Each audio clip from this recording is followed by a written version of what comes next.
Hi, teaching English in a regular type program is quite different as compared to teaching English in other programs in schools within the country. For example, in private schools where the program is IEP, that is Intensive English Program, the way of work there is strictly organized and there are rules that you must follow in order to work in this kind of environment. But with the regular type program, specifically government schools, the way of work there is quite different. As a new teacher, it's important for you to learn some few tricks that you can implement in order to survive in such workplace. What are these things you've got to learn? Keep watching to find out more.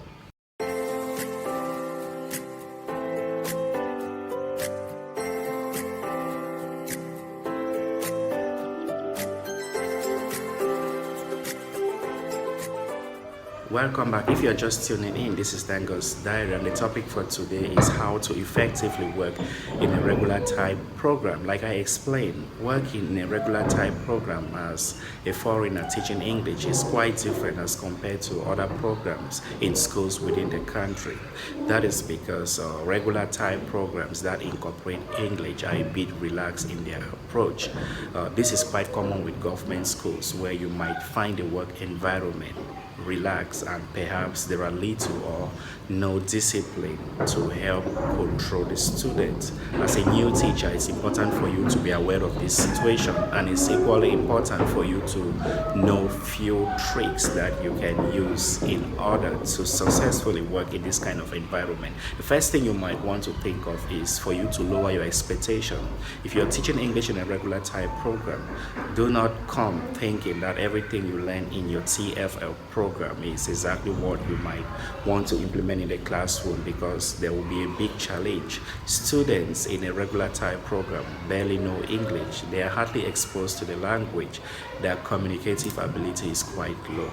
Therefore, if you want to implement every strategy that you see in textbooks, it might not work well. Rather, try to create your lesson to suit the needs of the students. Try to get to understand the student. By so doing, you will know how to tailor your lessons towards their expectation. The next aspect you have to bear in mind is for you to be a fun teacher.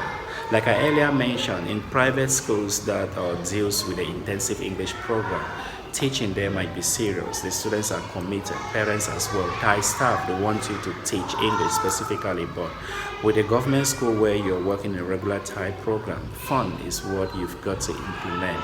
Remember, there have been many teachers before you. The school employs you probably for advertisement, or maybe because your presence there brings in extra income from PTA, that is Parents Teachers Association. They expect you to have fun with the students. Don't be too serious. Don't try to force rules on the students or implement what they wouldn't like. Try to make your lesson fun. And how can you make your lesson fun? The first thing is for you to try to incorporate games into your lesson.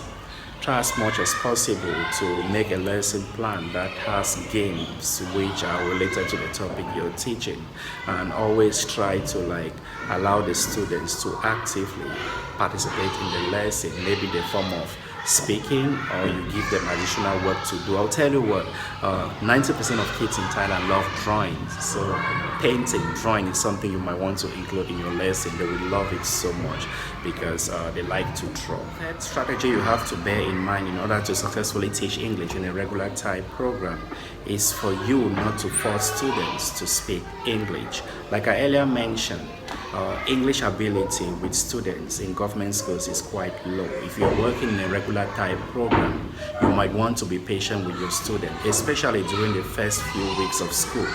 Do not force students to express themselves in English if they don't want to. Remember the culture, it's all about face saving. A student will not want to communicate if he or she feels embarrassed. Give them time, allow it to happen naturally, and try to encourage them step by step as you teach. As time goes on, when they understand you and they are much more comfortable with your teaching strategy, they will tend to try to speak and be active in your lesson.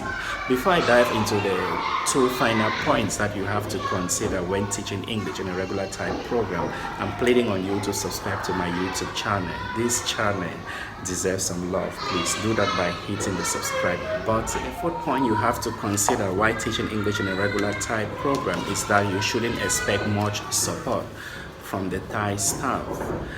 As a teacher, you are expected to work and function alone. You should be proactive. You should be capable of working independently without relying on the teachers for support, because most of these teachers have their own job to do.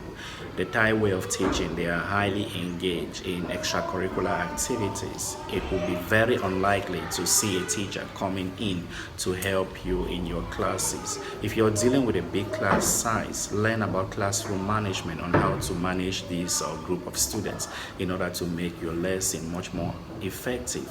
And the last point you have to bear in mind is testing. Unlike private schools where you may have midterm exams and final exams, with government schools, you, the teacher, testing is at your own discretion because they have just one exam, end of term exam or end of school year exam. If you're teaching in such an environment, try to make time to test your students. It's at your own pace. Test your students as much as you can.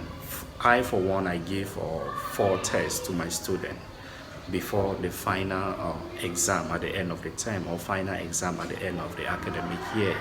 Always practice this. Don't wait to think like maybe somebody will come and tell you that there is a midterm exam. No, the only formal exam is end of term and the final year exam. I hope these few points helps you to easily work and adapt in a regular Thai program. Otherwise, if you're not happy, then search for other jobs, because there are other schools that have good EP program or IEP program that might suit your teaching needs. Thanks for watching. Until then, see you next time. Bye.